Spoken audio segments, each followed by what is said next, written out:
Hi అండి, అందరికీ నమస్తే.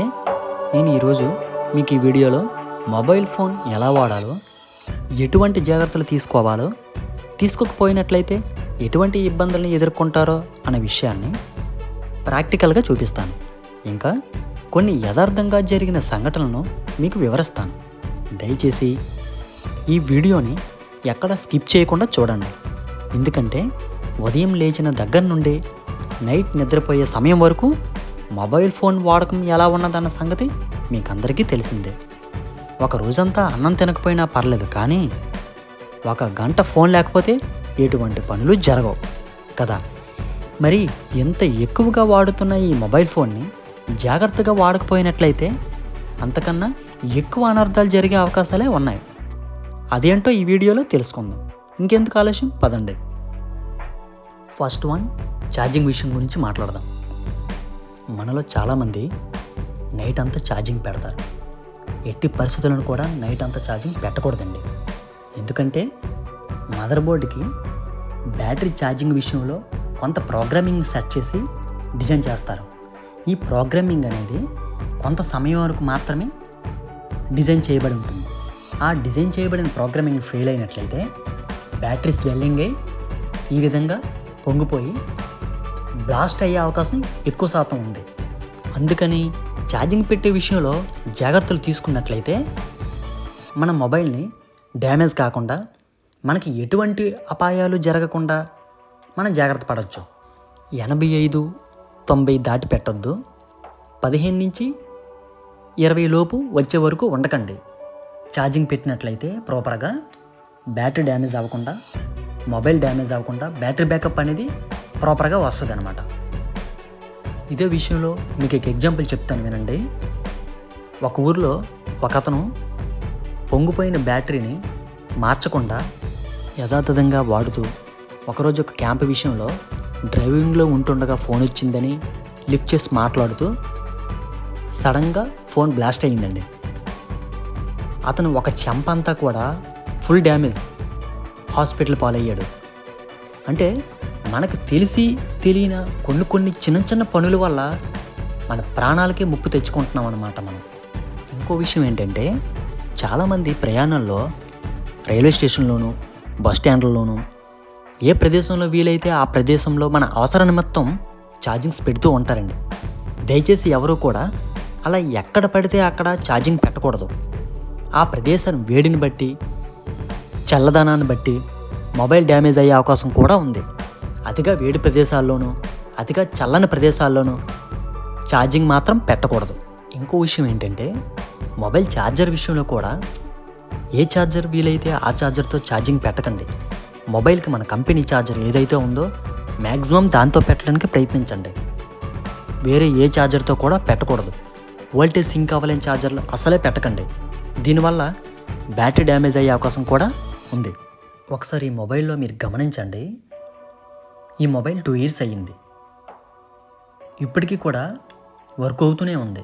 స్వెల్లింగ్ అయితే ఏమాత్రం రాలేదు. చూసారా, బోర్డుకి అనుగుణంగా ఈక్వల్గా కనిపిస్తుంది అనమాట. అంటే ఛార్జింగ్ ప్రాపర్గా పెట్టారు కాబట్టి ఎటువంటి సమస్య కూడా లేకుండా మొబైల్ బోర్డుకి ఈక్వల్గా కనిపిస్తుంది అనమాట. 2 years అయినా కనుక బ్యాటరీ స్వెల్లింగ్ లేకుండా కరెక్ట్గా ఉన్నదని మీరు గమనించవచ్చు. ఇంకో విషయం ఏంటంటే, ఛార్జింగ్ పెడుతూ ఫోన్ ఎట్టి పరిస్థితులను కూడా మాట్లాడకండి.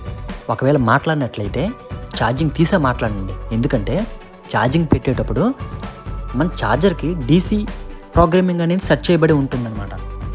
అది ఒకవేళ ఇన్కేస్ ఫెయిల్ అయినట్లయితే ఛార్జర్ నుంచి ఏసీగా కన్వర్ట్ అయ్యి షాక్ కొట్టే అవకాశం చాలా వరకు ఉందండి. ఇలా చాలామందికి ప్రాక్టికల్గా జరిగాయి. దీంతోపాటు మొబైల్ బ్లాస్ట్ అయ్యే అవకాశం కూడా ఉంది. అది ఎలా అంటారా, మనకి ఫోన్ మాట్లాడుతునేటప్పుడు వచ్చే రేడియేషను చాలా పవర్ఫుల్. ఆ రేడియేషను యువతను మనం ఛార్జింగ్ పెట్టే పాజిటివ్ ఈ రెండు ఈక్వల్గా సింక్ అయినట్లయితే మొబైల్ బ్లాస్ట్ అయిపోయే అవకాశం చాలా ఎక్కువ ఉంది. అందుకని ఎట్టి పరిస్థితులను కూడా ఛార్జింగ్ పెడుతూ ఫోన్ మాట్లాడకండి. ప్రజెంట్ ఉన్న జనరేషన్లో మొబైల్ వాడకం అనేది చాలా ఎక్కువైపోయింది. అందువల్ల రేడియేషన్ అనేది ఎక్కువ మొత్తంలో వెలువడుతుంది. ఇంతకుముందు 2G, 4G, 5G ఇలా నెట్వర్క్ జనరేషన్ పెరిగే కొలది రేడియేషను ఎక్కువగానే వెలువడుతుంది. సో ఎట్టి పరిస్థితులను కూడా చిన్న చిన్న తప్పుదారుల వల్ల మనం ప్రాణాల మీదకి తెచ్చుకోకూడదు. ఇంకో ముఖ్యమైన విషయం ఏంటంటే ఇయర్ ఫోన్స్ విషయంలో కూడా చాలా జాగ్రత్తగా ఉండాలి. ఛార్జింగ్ పెడుతూ ఎట్టి పరిస్థితులను కూడా ఇయర్ ఫోన్స్, సాంగ్స్ అయినా ఫోన్స్ అయినా మాట్లాడకూడదు. ఎందుకంటే ఛార్జింగ్ నుంచి వచ్చే వోల్టేజు, ఇయర్ ఫోన్తో మాట్లాడుతున్న రేడియేషను ఈక్వల్ అయ్యి దాని నుంచి వచ్చిన రేడియేషన్ మన బ్రెయిన్లో ఉన్న అతి సున్నితమైన నరాల మీద పడే అవకాశం చాలా ఎక్కువ ఉంది. చిన్నపిల్లల విషయంలో కూడా మీరు చాలా జాగ్రత్తగానే ఉండాలి. ఎందుకంటే ఈ మధ్యకాలంలో ఒక యథార్థంగా జరిగిన ఒక సంఘటన చెప్తాను వినండి. చిన్నపిల్ల 6 ఏళ్ల వయసు అండి. పడుకోలేదని చెప్పేసి నైటు పడుకునేటప్పుడు ఇయర్ ఫోన్స్ చెవిలో పెట్టేసి సాంగ్స్ వేసి తల్లిదండ్రులు పడుకోబెట్టారు. వీళ్ళు ఆ ధ్యాసలో మర్చిపోయి పడుకునిపోయారు. దురదృష్టవశాత్తు పిల్ల చెవిలో పెట్టుకున్న ఇయర్ ఫోన్స్ వాల్యూమ్ ఒక్కసారిగా హై లెవెల్లో వచ్చింది. దీంతో వెంటనే పిల్ల చెవుల్లో ఉన్న కర్ణబేరు పగిలి చెవులు వినిపించకుండా పోయాయి. ఇంకో సంఘటన కూడా చెప్తాను వినండి. ఇంకోటి ఏంటంటే నైట్ టైం ఛార్జింగ్ పెడుతూ సాంగ్స్ వింటూ చెవిలో పెట్టుకుని 6 ఏళ్ల పిల్ల పడుకోయింది. ఒక్కసారిగా డీసీ కన్వర్షన్ నుంచి ప్రోగ్రామింగ్ ఫెయిల్ అయ్యి కరెంట్ వచ్చి పిల్ల తెల్లారిసరికల్లా చనిపోయి ఉంది. ఎలా చనిపోయిందని ఇన్వెస్టిగేషన్ చేస్తే ఇందులో తేలింది ఏంటంటే పిల్ల చిప్ పెట్టుకున్న ఇయర్ ఫోన్స్ అనేవి కొద్ది వైర్లు లీడ్స్ తెగి ఉన్నాయన్నమాట. ఆ పిల్ల శరీరం మీద తాకి అవి పాటలు వింటూ పడుకుంది. ఈ ఛార్జర్ ఫెయిల్ అవ్వడం వల్ల అందులో డీసీ నుంచి కరెంటు ప్రోగ్రామింగ్ ఫెయిల్ అయ్యి వచ్చి ఆ లీడ్స్ తగలడం వల్ల తనకు తెలియకుండానే నిద్రలో చనిపోయింది. దయచేసి ఇటువంటివి జరగకుండా మీ పిల్లల విషయంలో జాగ్రత్త పడండి. ఇంకో విషయం, వీడియోస్ చూడడం, ప్రోగ్రామింగ్ డివైస్, ల్యాప్టాప్స్ ఇవన్నీ కూడా మన కంటి మీద ఎక్కువగా ప్రభావాన్ని చూపుతాయి. అందుకని మొబైల్ ఎక్కువగా వాడే వాళ్ళకి, ల్యాప్టాప్స్లో ఆన్లైన్లో జాబులు చేసే వాళ్ళకి 20 మినిట్స్కి ఒకసారి రిలాక్సేషన్ ఇవ్వాలి. ఇంకో ముఖ్యమైన విషయం ఏంటంటే చాలామంది మొబైల్ ఛార్జింగ్ అయిపోద్దని మొబైల్ బ్రైట్నెస్ని తగ్గించి వాడుతుంటారు. అలా వాడకూడదు.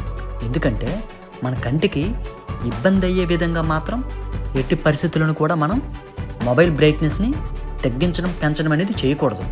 మన కంటికి ఇబ్బంది లేని విధంగా మాత్రమే మనం ఆ బ్రైట్నెస్ అనేది అడ్జస్ట్ చేస్తూ ఉండాలన్నమాట. దీంతోపాటు మన మొబైల్ ఫాంట్ సైజు మన కంటికి ఎటువంటి ఇబ్బంది కలగకుండా ఉండే సైజుని మాత్రమే మనం ప్రిఫర్ చేయాలి. ఎందుకంటే మన కంటి రెటినాకు ఎటువంటి ఇబ్బంది కలగకుండా రక్షించుకోగలుగుతాం.